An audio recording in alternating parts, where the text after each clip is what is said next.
What's up, everybody? 32 Icon here. I hope that you guys are doing well. I'm doing well myself. Please go ahead and like and subscribe if you haven't already. In good faith that I will continue bringing you great content. Oh, and I'm just another YouTube personality, so take what I say with a grain of salt and do your own research, okay? All right, so today we're going to talk about what goes into making these YouTube videos. So this is in no particular order. I'm just going to talk and let it flow and kind of let you know my thoughts and the process that goes into uploading these videos to this channel. Okay, so first of all, if I'm reviewing a gun, right, I have a greater idea of what I want to talk about with that gun because everything is pretty much specific, right? You go through the sights, the slide, the frame, the grips, etc. But when you're talking about a topic like how I started carrying one in the chamber or buying versus trading and things of that nature, it's more elaborate. So you kind of have to think about how you want to structure that video and then you go from there. So pretty much this is how it goes. If I have a gun, and then I said, okay, this is what I want to talk about with the gun. Occasionally I'll have notes because when you're reviewing something, you're going off of your thoughts that are rambling through your head. Well, if you're me, or if you're like me, then you have a lot of thoughts going through your head. So you tend to miss some things. You tend to misspeak sometimes.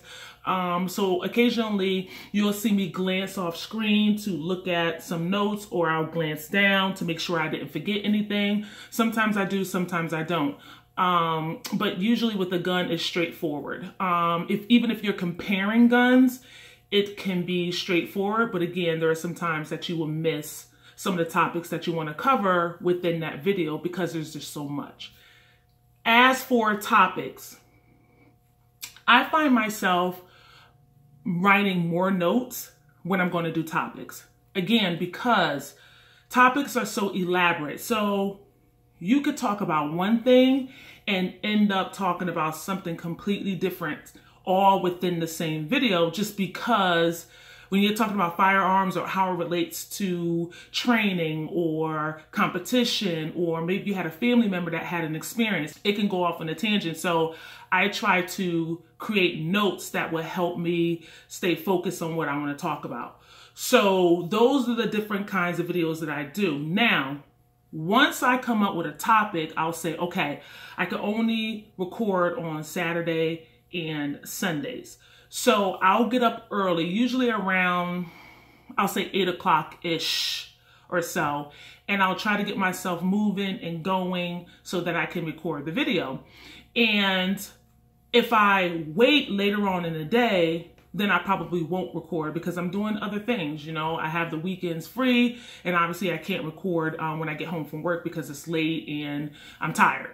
So I try to get everything done on Saturday and Sunday. Usually that happens, but there are some times that it doesn't. So I'll wake up, I'll set the tripod up, I'll get out what I need to get out. If it's a gun, I'll get out the gun or the guns I'm reviewing. If I don't have a gun and I'm talking about a topic like such, then I'll have a couple of notes to the side. Today I don't have any notes, so I'm just going off the top of my head. And then I'll set my tripod up. I'll put my phone up there to record.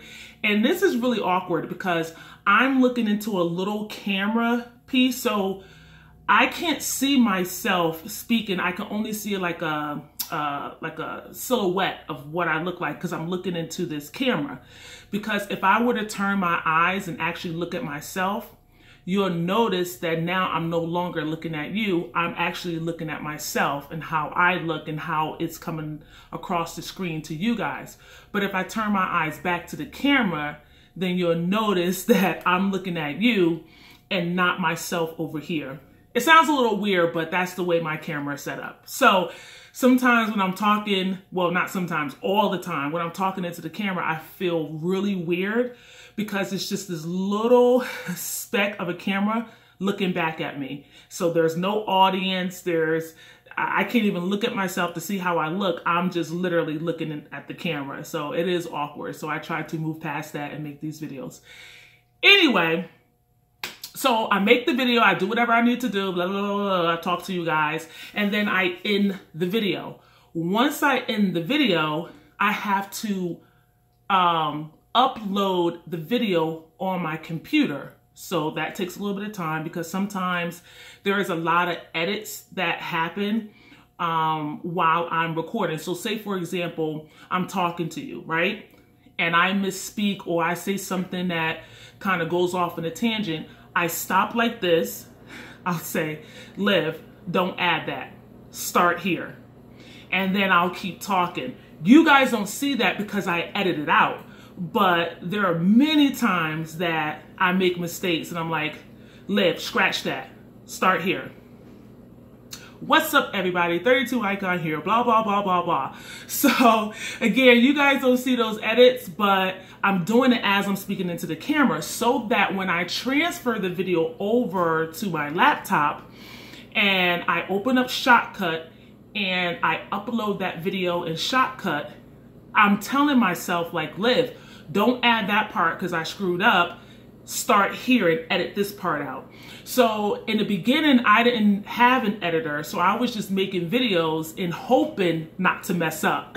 And there were times that I did. There are obviously some videos that if you go back and look at, there isn't any editing and I misspoke or something happened with the equipment I was using and it was just a mess. So again, my niece like convinced me, I think I told you guys in another video, she convinced me that I have to edit my videos, otherwise I'll keep having those issues. And if I edit, it makes more of a streamlined video and a more of a streamlined process. But there is a lot that goes into it. So I upload Shotcut, I open up Shotcut, see? That's a prime example. I would have edited that part out, but I'm going to leave it in here so that you can see where I messed up. So I'll open up Shotcut and I'll click on this video and it'll load up.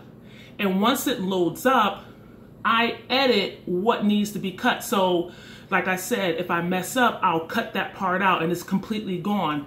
And then it'll flow into the next few sentences or paragraphs or whatever I'm talking about. It'll just flow. Sometimes you will see in the video where it's a little choppy and it's because I'm speaking like this, but I have to stop it.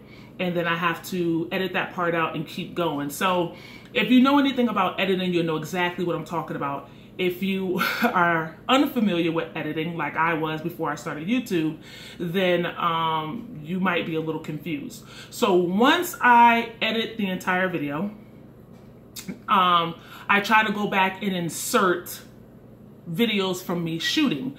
So now I have to go back through my phone, find a video of me shooting. Let's just say I'm talking about the Shadow 2, right?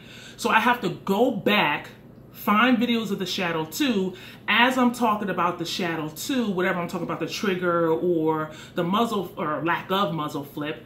I'll insert a video right then and there when I'm talking about that where I disappear and you'll see me shooting the firearm. And then you'll see me, boop, I'll come back and then I'll start talking again. So that has to be edited too. It does take some time. And the longer the video is, the longer it takes to edit. The longer it takes to upload the video on Shotcut for it to streamline the editing. And once that's completed, I have to upload the video on YouTube. Once I upload the video on YouTube, that too takes time for them to consolidate all the editing and make it more of a streamlined video. Now, in YouTube, it gives me an option to post a video at the end of this video. So if you ever notice when this video ends, you will see another video come up that I created and it'll ask if you want to click on that one. So I normally go in there and put that as an option just in case you want to click on that particular video. And then I save it. And then once that's completed, it gives me the option to make it publish or just save it for another time when I want to show you guys. So if I have a good weekend, I'll do like 3 videos. I'll edit them all. I'll have them all on YouTube, and then I'll just publish when I want it to be public for you guys to view it. But what I found is that if I'm doing 3 videos during the weekend, I tend to rush. So I'll do my first video and I'm fine. I'll get through my second video. And then on my third video, I'm like messing up a lot. I'm, having to edit more because the video isn't as streamlined. I'm making more mistakes. And it's because I'm tired. You guys see a 11-minute video or whatever the timestamp is. But I'm sitting here talking for like 20 minutes, 25 minutes on one video. The rest of that time is edited out so that you get the 11-minute video or the 10-minute video.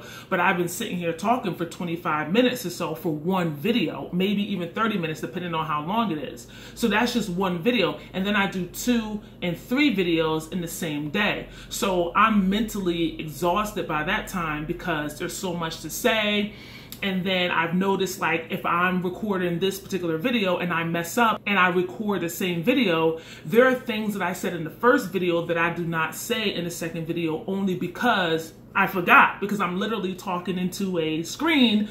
So I thought I said it, but I don't obviously say it to you guys. So there are times that you're like, hey, Liv, did you know that such and such and such takes max too? And I'm like, yeah, I knew that. But I said it in the first video that I deleted or I forgot to edit it out and didn't put it in the second video. So I know I'm rambling. I say all of that to say that it's a lot more than you think it is to make these videos. If you are watching this channel and you make your own videos, or you have some knowledge of editing and uploads, then you know exactly what I'm talking about. For all the people who do not make these videos and do not share their experience and skills of editing, I'm here to let you know it's more than what you see. It's a lot that goes into it. So sometimes when people criticize you, my response is, okay, well, if you think you could do a better job, you probably can. And if you can, then go ahead and feel free to create a channel, upload it, and then I'll come critique you, because it's a lot harder than what you guys perceive it to be. Anyway, I probably did miss some things in this video, but I hope this video gives you a little more insight on what goes on behind the scenes. I hope that you're well and treating one another with kindness, and I'll see you in the next video. Thanks. Peace.